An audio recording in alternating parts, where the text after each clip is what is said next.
কলকাতা থেকে one day ট্যুরের জন্য হাওড়া জেলার দেউলটির কাছে সামতাবের গ্রাম একটা খুব সুন্দর ডেস্টিনেশন। শহরের ব্যস্ত জীবনের ক্লান্তি থেকে মুক্তি পেতে একদিনের ছুটিতে ঘুরে আসতে পারেন কলকাতা থেকে মাত্র 60 কিলোমিটার দূরে রূপনারায়ণ নদীর তীরে ছবির মতো সুন্দর এক গ্রাম সামতাবের থেকে। এখানে রয়েছে প্রখ্যাত কথাসাহিত্যিক শরৎচন্দ্র চট্টোপাধ্যায়ের বসতবাড়ি, যেখানে তিনি 1926 সাল থেকে 1938 সাল পর্যন্ত জীবনের 12টা বছর কাটিয়েছিলেন। আর একেবারে বাড়ির কাছেই রয়েছে রূপনারায়ণ নদী, যার পাড়ে বসে আপনি প্রকৃতিকে একান্তভাবে উপভোগ করতে পারবেন। এই যে চেয়ারটা রয়েছে, এই চেয়ারটায় বসতেন, এই টেবিলে খাতা রাখতেন, সোজা জানালাটা খুলে দিতেন, তখন বাঁশঝাড় পাঁচিলটা ছিল, রূপনারায়ণ নদী ক্ষেত দিয়ে বইতো না, লাঠি রয়েছে লক্ষ্য রাখুন একদম কোণে। শরৎবাবু 1923 সালে এই জায়গাটা কেনেন আর 1925 সালে এই বাড়িটা কমপ্লিট হয়। আর দেখুন এই বাড়িটার ডিজাইনটা ব্রহ্মদেশীয় স্টাইলে। আর 1926 সাল থেকে 1938 সাল পর্যন্ত এখানে তিনি ছিলেন, মোট 12 বছর। হাওড়া স্টেশন থেকে ট্রেনে করে পৌঁছে যান দেউলটি স্টেশনে। হাওড়া থেকে মেচেদা, পাঁশকুড়া, খড়গপুর বা মেদিনীপুরগামী ট্রেনে 1 ঘন্টা 20 মিনিটে চলে আসবেন দেউলটি স্টেশন। দেউলটি স্টেশন থেকে 5 মিনিট হেঁটে চলে আসুন ন্যাশনাল হাইওয়ে 6-এর সামনে। তারপর সেখান থেকে 20 টাকা টোটো ভাড়া দিয়ে চলে আসুন 1.5 কিলোমিটার দূরে অবস্থিত শরৎবাবুর বসতবাড়ি। আর যারা কলকাতার দিক থেকে গাড়িতে আসবেন তারা এই যে দেউলটি ব্রিজ, এই দেউলটি ব্রিজের উপরে না উঠে বাম দিকে রয়েছে সার্ভিস রোড। এই সার্ভিস রোড ধরে ওভারব্রিজের নিচ থেকে গিয়ে চলে যাব শরৎচন্দ্র চট্টোপাধ্যায়ের বাড়ি। আমি সামনে গিয়ে ওভারব্রিজের সামনেও একটা ভিডিও করে দেখাচ্ছি। এই যে ওভারব্রিজ, এই ওভারব্রিজ থেকে এই যে বাম দিকে রাস্তাটা যাচ্ছে, এই রাস্তা ধরে কিছুটা গেলেই পাবো সেই কাঙ্ক্ষিত বাড়ি। কিলোমিটার আসার পর এখানে দেখতে পেলাম লেখা আছে কথাশিল্পী শরৎচন্দ্র চট্টোপাধ্যায়ের বাসভবন। এই মোড় থেকে এই বাম দিকে একটুখানি গেলেই পাওয়া যাবে বাড়ি। আর এই যে এই রাস্তা ধরে আমরা এলাম। এছাড়া সড়ক পথে যারা বাসে বা নিজস্ব গাড়ি নিয়ে আসবেন তারা 6 নম্বর জাতীয় সড়ক দিয়ে উলুবেড়িয়া পেরিয়ে বাগনানের পরে আসবে দেউলটি ক্রসিং। এই ক্রসিং থেকে ডান দিকে 1.5 কিলোমিটার পরেই রয়েছে শরৎবাবুর বাড়ি। বাড়ির গেটের সামনের থামগুলিতে রয়েছে শরৎবাবুর লেখা মহেশ গল্প থেকে নেওয়া কয়েকটি বিখ্যাত লাইন। এই বাড়িতে ঘুরতে গেলে বাড়ির কেয়ারটেকার এবং তার ছেলে আপনাকে পুরো বাড়িটা ঘুরিয়ে দেখাবে এবং এখানে কোনো প্রবেশ মূল্য লাগে না। এই যে চেয়ারটা রয়েছে, এই চেয়ারটায় বসতেন, এই টেবিলে খাতা রাখতেন, সোজা জানালাটা খুলে দিতেন, তখন বাঁশঝাড় পাঁচিলটা ছিল, রূপনারায়ণ নদী ক্ষেত দিয়ে বইতো না, লাঠি রয়েছে লক্ষ্য রাখুন একদম কোণে, জুতো কাঁচের ভেতর সুতো দিয়ে বাঁধা রয়েছে 2 নম্বর র্যাকে। ওনার নিচে যে মৃত্যুশয্যায় ছবিটা রয়েছে ওনার দ্বিতীয় পক্ষের স্ত্রী হিরণময়ী দেবী। শরৎচন্দ্রের মৃত্যুর পরও হিরণময়ী দেবী বাড়িতে 23টা বছর কাটিয়েছিলেন। এই ঘরটা যান, এই কাঠটার কাছে যান, ওইটা বৈঠকখানার ঘর, ওখানে বসে সব বিপ্লবীদের মিটিং হতো। ডান দিকে ঘড়ি চলছে লক্ষ্য রাখুন 100 বছর আগেকার ঘড়ি, একদিন দম দিলে 7 দিন চলবে। আলমারিতে যে বইগুলো রয়েছে উনি পড়াশোনা করতেন। আর সোজা যে ছবিটা রয়েছে সাদা ফ্রেমের পাশে বাঁধানো ছবি, এটা নাতিনাথ বইয়ের ছবি, সামনে সোফা, উনি বসতেন। ওটা বেলজিয়াম কাচের আয়না, ওইটা বৈঠকখানার ঘর, সব বিপ্লবীদের সাথে মিটিং হতো। এই ঘরটা আসুন।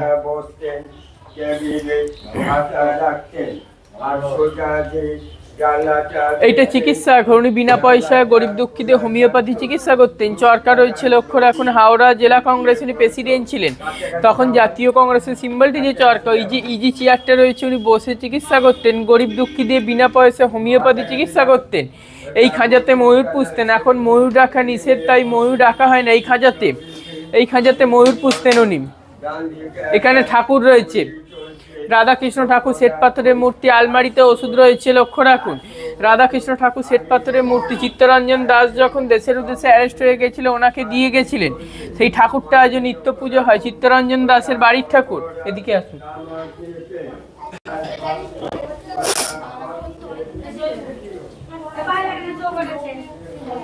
আমার নাম টুবাইপতি, আমরা বংশ পরম্পরা ধরে বাড়ি দেখাশোনার দায়িত্বে রয়েছে। ওনার নাতি থাকেন কলকাতা কসবায়, নাতির নাম জয় চট্টোপাধ্যায়, উনি আমার বাবার উপরে বাড়ি টোটাল দায়িত্ব দিয়ে রেখেছেন। আমার সাথে যোগাযোগ করতে হলে আমার যোগাযোগের নাম্বারটি হলো 8537998629। যারা রূপনারায়ণ ধরে পিকনিক ও হোমস্টের জন্য যোগাযোগ করতে পারেন।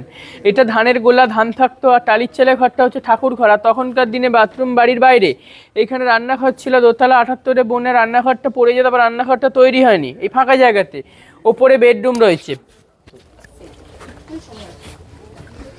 আর এনাদের উপরে রয়েছে দুটো বেডরুম, এটা একটা বেডরুম এই যে, আর এদিকে এটা একটা বেডরুম, এই যে এটা একটা বেডরুম।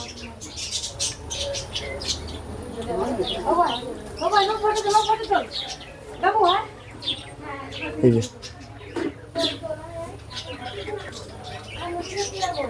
আর এ পাশে খুব সুন্দর একটা পাখি আছে, বদ্রি পাখি, থেকে খুব সুন্দর লাগে এটা দেখতে, অসাধারণ লাগে দেখতে। পুরো পুরো বাড়িটা খুব সুন্দর লাগে, সামনের বাগানটা।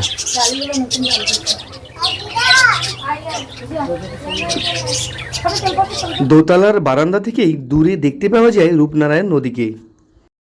এই যে কাটা অংশ পেয়ারা গাছটা পড়ে রয়েছে, এই যে কাটা অংশ পেয়ারা গাছটা পড়ে রয়েছে, এটা রামের সুমতি গল্পের পেয়ারা গাছ। আর সামনের পুকুরে ছিল কার্তিক গণেশ দুটো মাছ, রুই আর কাতলা। উনি না খেতে শোনা নোলক পরিয়ে রেখেছিল। উনি যখন দুপুরে খাবার দিতেন, কার্তিককে ডাকলে কার্তিক আসতো, গণেশকে ডাকলে গণেশ আসতো। এইটা সিমেন্টের পেয়ারা গাছটাকে ওর ওপরে ঠেক দিয়ে রাখা ছিল। এই যে এই সামনে বাড়ির সামনের এই পুকুর, আর তার সামনে থেকে রাস্তা রয়েছে, এই সামনের এই পুকুর। শরৎবাবু এই বাড়িতে 12 বছর বসবাসকালীন বিন্দুর ছেলে, রামের সুমতি, অভাগীর স্বর্গ নামক 3টি গল্প এবং পল্লী সমাজ ও শ্রীকান্তের 4র্থ পর্ব এই 2টি উপন্যাস লিখেছিলেন। বাড়ির ভিতরে প্রবেশ করার পরই আপনার মনে হবে টাইম মেশিনে করে চলে এসেছেন 20 শতকের গোড়ার দিকে। স্বাধীনতা আন্দোলনের সময় বহু বিপ্লবী এই বাড়িতে এসেছিলেন। তাঁদের মধ্যে উল্লেখযোগ্য নাম হলো নেতাজি সুভাষচন্দ্র বসু, রাসবিহারী বসু, বাঘা যতীন, বিপিন বিহারী গাঙ্গুলি। সবাই নদীপথে রাত্রিবেলা এই বাড়িতে আসতেন এবং এখানে বসে সিক্রেট মিটিং করতেন। এটা শরৎবাবুর বাড়ি, আর এদিক থেকে এসে এই রাস্তায় একটি স্মৃতিসৌধ আছে, চলুন সেটাও দেখে আসি। এই গেট থেকে বেরিয়ে ডান দিকে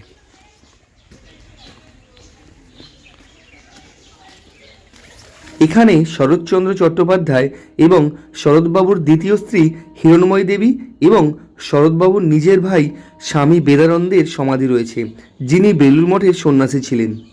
আর বাড়ির ঠিক সামনে উঠানের একদিকে রয়েছে শরৎবাবুর একটি আবক্ষ মূর্তি। পর্যটকদের জন্য শরৎ কুঠির দরজা খুলে সকাল 10টায় এবং বন্ধ হয় দুপুর 12টায়। তারপর আবার বিকাল 3টেই দরজা খোলা হয় এবং বন্ধ করা হয় 5টা 15তে। এটা শীতকালের জন্য, এবং বছরের অন্যান্য সময়ে এইটা 6টা পর্যন্ত খোলা থাকে। লক্ষ্য করুন, শরৎবাবুর বাড়ির দোতলা থেকেই রূপনারায়ণ নদী দৃশ্যমান খোলা থাকে। একদম সামনেই রয়েছে রূপনারায়ণ। এখান থেকে মাত্র 3 থেকে 4 মিনিট হাঁটলেই পেয়ে যাবে রূপনারায়ণ নদী।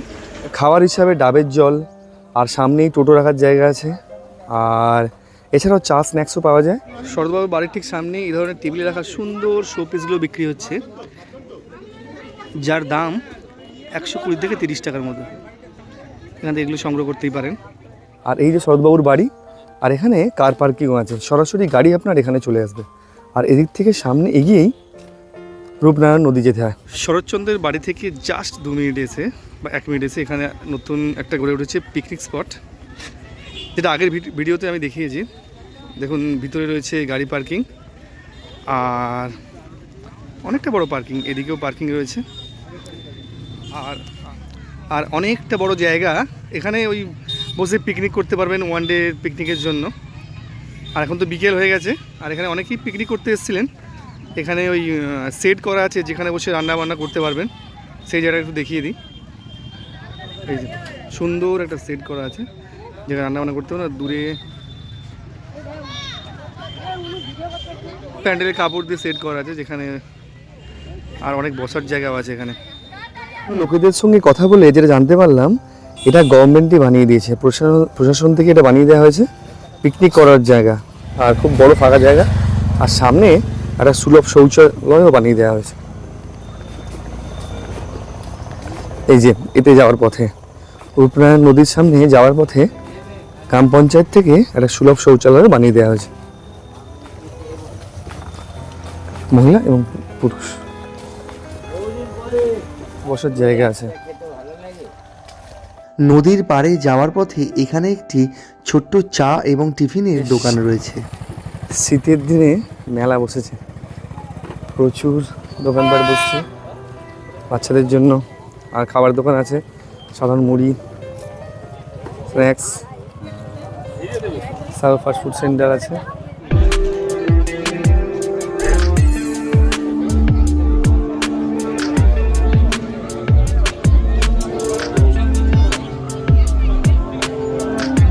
স্থানীয় দোকানদারের সঙ্গে কথা বলে জানলাম প্রতিদিন বিকেলবেলা এখানে ফুচকা, চানামুড়ি, আইসক্রিম, পান ইত্যাদির দোকান বসে।